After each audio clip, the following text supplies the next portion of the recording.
ಮಧುಗಿರಿ ತಾಲೂಕು ಕೊಂಡವಾಡಿ ಗ್ರಾಮದಲ್ಲಿ ಅಂದಿನಿಂದಲೂ ನೆಲೆಗೊಂಡಿರುವ ಶ್ರೀ ಉದ್ಭವ ಬಂಗಾರು ಕಾಟುಮಲಿಂಗೇಶ್ವರ ಸ್ವಾಮಿ ಜಾತ್ರೆಯು ಪ್ರತಿ ವರ್ಷ ಶಿವರಾತ್ರಿ ಹಬ್ಬದ ಪ್ರಯುಕ್ತ ಬಹಳ ವಿಜೃಂಭಣೆಯಿಂದ ನಡೆಯುತ್ತದೆ. ವಾಡಿಕೆಯಂತೆ ಈ ಬಾರಿಯೂ ದೇವಸ್ಥಾನದ ಟ್ರಸ್ಟ್ ಭಕ್ತ ಮಹಾಶಯರು ಮತ್ತು ಸಾರ್ವಜನಿಕರ ಸಹಕಾರದಿಂದ ಈ ಬಾರಿಯೂ ಜಾತ್ರೆ ಪ್ರಯುಕ್ತ ಎಲ್ಲ ವಿಧಿವಿಧಾನಗಳನ್ನು ಆಚರಿಸಲಾಯಿತು. ಅದರಲ್ಲಿಯೂ ವಿಶೇಷವಾಗಿ ಗುರುವಾರದಂದು ದೇವಾಲಯದ ಪ್ರಾಂಗಣದಲ್ಲಿ 101 ಎಡೆಪೂಜೆಯನ್ನು ವಿದ್ಯುಕ್ತವಾಗಿ ಶ್ರದ್ಧೆ ಮತ್ತು ಭಕ್ತಿಗಳಿಂದ ಆಚರಿಸಲಾಯಿತು. ಈ ವಿಶೇಷ ಪೂಜೆಯಲ್ಲಿ ಪಾಲ್ಗೊಳ್ಳಲು ಸಾವಿರಾರು ಜನ ದೂರಗಳಿಂದ ಆಗಮಿಸಿ ಸ್ವಾಮಿ ಕೃಪೆಗೆ ಪಾತ್ರರಾದರು. ಎಂತಹ ಬರಗಾಲದಲ್ಲೂ ಸಹ ಜಾತ್ರೆಯ ಆಚರಣೆಗಳು ನಿಲ್ಲದೆ ನಡೆದುಕೊಂಡು ಬಂದಿರುವುದು ಈ ಜಾತ್ರೆಯ ವಿಶೇಷ. ಗ್ರಾಮದ ಪ್ರತಿ ಮನೆಗಳಲ್ಲೂ ಹಬ್ಬದ ವಾತಾವರಣ. ಮನೆಗಳನ್ನೆಲ್ಲ ಸುಣ್ಣ ಬಣ್ಣ ಬಳಿದು ಸಿಂಗರಿಸಿಕೊಂಡು ಊರಿಗೆ ಊರೇ ಜಾತ್ರೆಯ ಸಡಗರದಲ್ಲಿ ಮುಳುಗಿತ್ತು.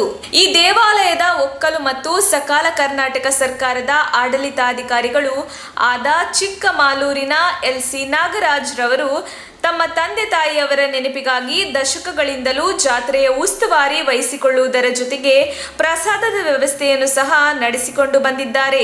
ಬಹಳ ಪುರಾತನ ದೇವಾಲಯವಾದ ಇಲ್ಲಿ ಬಹಳ ಹಿಂದಿನಿಂದಲೂ ಜಾತ್ರೆ ನಡೆಯುತ್ತಾ ಬಂದಿದ್ದರೂ ಯಾವುದೇ ರೀತಿಯ ವ್ಯವಸ್ಥೆಗಳಿರಲಿಲ್ಲ. ಎತ್ತಿನ ಗಾಡಿಗಳಲ್ಲಿ ಮತ್ತು ನಡೆದುಕೊಂಡು ಜಾತ್ರೆಗೆ ಬರುವವರು ಬುತ್ತಿ ತರಬೇಕಿತ್ತು. ದೇವರ ಅನುಗ್ರಹದಿಂದ ನಮ್ಮ ಜನಮುಖಿ ಸಂಸ್ಥೆಯ ಆಶ್ರಯದಲ್ಲಿ ಪ್ರಸಾದ ವ್ಯವಸ್ಥೆ ಮಾಡುತ್ತಿದ್ದೇವೆ. ಇದೇ ರೀತಿ ಮುಂದೆಯೂ ಸಹ ಇನ್ನಷ್ಟು ಅಭಿವೃದ್ಧಿ ಕಾರ್ಯಗಳು ನೆರವೇರಬೇಕಿದೆ ಎಂದು ಮಾಧ್ಯಮದವರೊಂದಿಗೆ ಮಾತನಾಡಿದರು.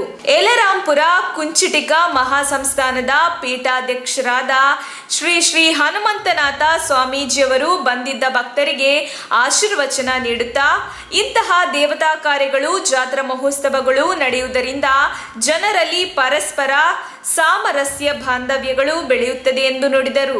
ಮಧುಗಿರಿಯ ಓಂಕಾರನಾಥ ಸ್ವಾಮೀಜಿ, ಕೊರಟಗೆರೆ ಮಾಜಿ ಶಾಸಕ ಸುಧಾಕರ್ ಲಾಲ್, ಬಿಜೆಪಿ ಜಿಲ್ಲಾ ಅಧ್ಯಕ್ಷ ಬಿ.ಕೆ. ಮಂಜುನಾಥ್, ಕೊಂಡವಾಡಿ ಚಂದ್ರಶೇಖರ್, ತುಂಗೋಟಿ ರಾಮಣ್ಣ, ಕೆಂಚಮಾರಯ್ಯ, ರಂಗನಾಥ್, ದೊಡ್ಡಯ್ಯ, ಗೋಪಾಲರಾವ್, ಶಂಕರ ಶೆಟ್ಟಿ, ದೊಡ್ಡಲಿಂಗಯ್ಯ, ಪ್ರಭಾಕರ್ ರೆಡ್ಡಿ, ಬಿ.ಕೆ. ಪ್ರಕಾಶ್, ಕೊಂಡವಾಡಿ ಶಿವರಾಮ್ ಮುಂತಾದವರು ಕಾರ್ಯಕ್ರಮದಲ್ಲಿ ಪಾಲ್ಗೊಂಡಿದ್ದರು. ಜಾತ್ರಾ ಮಹೋತ್ಸವಕ್ಕೆ ಬಂದಿದ್ದ ಭಕ್ತರಿಗೆ ನೆಲಮಂಗಲದ ಜನಮುಖಿ ಸಂಸ್ಥೆಯ ಅಧ್ಯಕ್ಷರಾದ ಶ್ರೀಮತಿ ದಿ ನಾಗರತ್ನರವರ ಸವಿ ನೆನಪಿಗಾಗಿ ಗುರುವಾರದಂದು ಇಡೀ ದಿನ ಪ್ರಸಾದ ವ್ಯವಸ್ಥೆ ಏರ್ಪಡಿಸಲಾಗಿತ್ತು.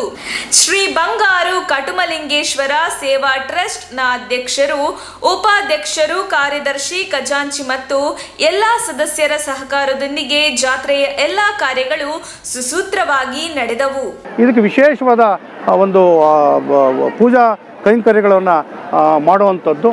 ವಿಶೇಷವಾಗಿ ಈಗ ಒಂದು 101 ಎಡೆ ಆದಾಗ ಅದು ವಿಷ್ಣು ಭಕ್ತರು ಅವರು ಇಲ್ಲಿ ದೊಡ್ಡಸಳ್ಳಿಯಿಂದ ಸಂಬಂಧಪಟ್ಟಂಥವರು ಸಂಬಂಧಪಟ್ಟಂಥ ವಿಷ್ಣುವಿನ ಛತ್ರಿ ಚಾಮ್ರ ಸಂಬಂಧಪಟ್ಟಂಥ ಏನು ಶಂಕು ಚಕ್ರ ಸಮೇತ ಅವರು ಶಿವರಾತ್ರಿ ಆದ ಬೆಳಿಗ್ಗೆ ಅಲ್ಲಿಂದ ಹೊರಟು ಏನು 7 ಹಳ್ಳಿಗಳನ್ನು ಸಹ ಆ 7 ಹಳ್ಳಿಗಳಲ್ಲೂ ಗೂಡೆಗಳಲ್ಲಿ ಪೂಜೆ ಮಾಡಿ ಅಕ್ಕಿ ದವಸ ಧಾನ್ಯ ಕಾಯಿ ಹೂವು ಹಣ್ಣುಗಳನ್ನು ಇಟ್ಕೊಂಡು ಇರ್ತಾರೆ. ಅಲ್ಲಿ ಪೂಜೆ ಮಾಡಿಕೊಂಡು ಆ ಗೂಡೆಯನ್ನು ತಗೊಂಡು ಹಿಂಗೆ ಒಂದು ಹಳ್ಳಿ ಆದಮೇಲೆ ಇನ್ನೊಂದು ಹಳ್ಳಿ ಮುಖಾಂತರ ನಿನ್ನೆ ರಾತ್ರಿ ಕೊಂಡವಾಡಿಯ ಮೂಲ ದೇವಸ್ಥಾನದಲ್ಲಿ ರಾತ್ರಿ 9-10 ಗಂಟೆಗೆ ಅಲ್ಲಿ ರೀಚ್ ಆಗುವಂಥದ್ದು.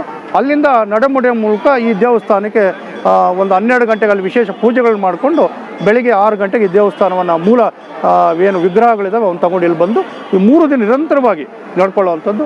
ಇವತ್ತು ಈ ಪೂಜೆ 101 ಎಡೆ ಆದಮೇಲೆ ನಾಳೆ ಇವತ್ತು ಚೌಲ ಕಾರ್ಯಕ್ರಮವನ್ನು ಸಹ ಯಾಕಂತಂದರೆ ಜನ ತಮ್ಮ ಹುಟ್ಟಿನ ಪ್ರಾರಂಭದ ಚೌಲ ಕಾರ್ಯ ಈ ವರ್ಗಕ್ಕೆ ಸಂಬಂಧಪಟ್ಟರು ಈ ದೇವರಿಗೆ ಕೊಡುವಂಥದ್ದನ್ನು ನಾವು ನೋಡ್ಕೊಬಂದು ಬಹುಶಃ ನಮ್ಮ ಚೌಲಗಳನ್ನು ಸಹ ಇಲ್ಲೇ ಮಾಡಿರೋವಂಥದ್ದನ್ನು ನಾವು ಮಾಡಿಕೊಂಡಿದ್ದು. ಬಹುಶಃ ನಾವು ಎಲ್ಲಿ ಹೋದರೂ ಸಹ ಈ ದೇವರ ಈಶ್ವರನ ಭಕ್ತರಾಗಿರೋದ್ರಿಂದ ಈಶ್ವರನ ಆರಾಧ್ಯ ಭಕ್ತರಾಗಿರೋದ್ರಿಂದ ನಾವು ಆ ಒಂದು ಪೂಜಾ ವಿಧಿವಿಧಾನಗಳಲ್ಲಿ ಇದನ್ನು ನಡ್ಕೊಂಡು ಅದಕ್ಕೆ ಯಾವುದು ಚ್ಯುತಿ ಬರದ ರೀತಿ ಮಾಡ್ಕೊಂಡು ಬಂದಿದೆ. ಪ್ರತಿ ವರ್ಷ ಮೂಲ ಬುಡಕಟ್ಟು ಜೊತೆಗೆ ಬೇರೆ ಬೇರೆ ಎಲ್ಲ ವರ್ಗದ ಜನರು ದೇವರ ಕೃಪೆಗೆ ಪಾತ್ರರಾಗಿ ದೇವರ ಪೂಜಾ ಕೈಂಕರ್ಯಗಳಿಗೆ ಬರುವಂಥದ್ದನ್ನು ನಾವು ಪ್ರಾರಂಭ ಮಾಡಿದ್ದೇವೆ. ಈ ತಾಲೂಕಿನ ಬೇರೆ ತಾಲೂಕಿನ ಮಧುಗಿರಿ ತಾಲೂಕು ಮತ್ತು ಕೊರಟಗೆರೆ ತಾಲೂಕು, ಹಿಂದೂಪುರ ಆಂಧ್ರ ಪ್ರದೇಶ ಹಿಂದೂಪುರದಿಂದ, ಮಡಕ್ಸಿರಾಯಿಂದ, ಬೇರೆ ಬೇರೆ ಗೌರಿಬಿದನೂರು ತಾಲೂಕಿನಿಂದ ಎಲ್ಲ ತಾಲೂಕಿನಿಂದ ಭಕ್ತರು ಮತ್ತು ಆ ಬುಡಕಟ್ಟಿನ ಜನಾಂಗ ಇರೋದು ಅಷ್ಟು ಜನ ಇವತ್ತು 3 ದಿನ ಇಲ್ಲಿದ್ದು ಈ ಒಂದು ಪೂಜೆಯನ್ನು ಮತ್ತು ಸ್ವಾಮಿಯ ಇದನ್ನು ಸ್ವೀಕರಿಸುವಂಥದ್ದು. ಬಹುಶಃ ಭಕ್ತಿಯನ್ನು ಭಾಳ ಖಾಸಗಿಯಾಗಿ ಅನುಭವಿಸುವಂಥ ದಿನಗಳನ್ನು ಸಂಭ್ರಮ ಇಲ್ಲದೆ ಖಾಸಗಿಯಾಗಿ ಅವರ ಭಕ್ತಿಯನ್ನು ತೋರಿಸುವಂಥದ್ದನ್ನು ನಾವು ಭಾಳ ಹಿಂದಿನಿಂದ ನೋಡ್ಕೊಬಂದಿದ್ದೇವೆ. ನಿಮ್ಮೆಲ್ಲರ ಆಶೀರ್ವಾದ ಮತ್ತು ಇದರಿಂದ ಸ್ವಾಮಿಯ ಏನು ಈ ಜಾತ್ರೆ ಮತ್ತು ಈ ಮಹೋತ್ಸವ ಈ ನೆಲದ ಸಂಸ್ಕೃತಿ ಮತ್ತು ನಾಗರಿಕತೆ ಇನ್ನಷ್ಟು ಉಜ್ವಲವಾಗಿರಲಿ. ಆ ಮೂಲ ಏನು ಪೂಜಾ ವಿಧಿವಿಧಾನಗಳಿದ್ದಾವೆ ಅವು ಯಾವುದೇ ರೀತಿ ಮುಕ್ಕು ಬಾರದ ರೀತಿ ನಿರಂತರವಾಗಿ ನಡ್ಕೊಂಡು ಹೋಗಲಿ. ನಾವು ನಿಮಿತ್ತ ಮಾತ್ರ ನಮ್ಮ ಕೈಲಾದ ಒಂದು ಸೇವೆಯನ್ನು ಆ ದೇವರು ಕೊಟ್ಟಿರೋ ಆಶೀರ್ವಾದ ಮತ್ತು ಆ ನೆನಪಲ್ಲಿ ನಾವು ಮಾಡ್ಕೊಂಡು ಹೋಗ್ತಾ ಇದ್ದೇವೆ. ಅದು ಯಾವತ್ತೂ ಅದು ನಡ್ಕೊಂಡು ಬರಲಿ. ಈ ಭಕ್ತಿಯನ್ನು ಕೊಡುವಂಥ ಭಗವಂತ ಆ ಶಿವ ಎಲ್ಲರ ಮನೆಗಳನ್ನು ಬೆಳಕಾಗಿಸಲಿ. ಎಲ್ಲರಿಗೂ ಸಹ ಈ ದೇವರ ಕೈಂಕರ್ಯವನ್ನು ಇಲ್ಲಿನ ಪುಣ್ಯವನ್ನು ಮತ್ತು ಶಕ್ತಿಯನ್ನು ಬೆಳೆಸ್ಕೊಂಡು ಇನ್ನೊಂದಷ್ಟು ಹೆಚ್ಚು ಅಭಿವೃದ್ಧಿ ಮಾಡೋ ಕಡೆ ಶಕ್ತಿಯನ್ನು ಎಲ್ಲ ಈ ಭಾಗದ ಎಲ್ಲ ಭಕ್ತ ಬಾಂಧವರಿಗೂ ಕೊಡಲಿ ಅಂತೇಳಿ ನಾನು ನಿಮ್ಮೆಲ್ಲರ ಪರವಾಗಿ ನಾನು ಪ್ರಾರ್ಥನೆ ಮಾಡ್ತೀನಿ.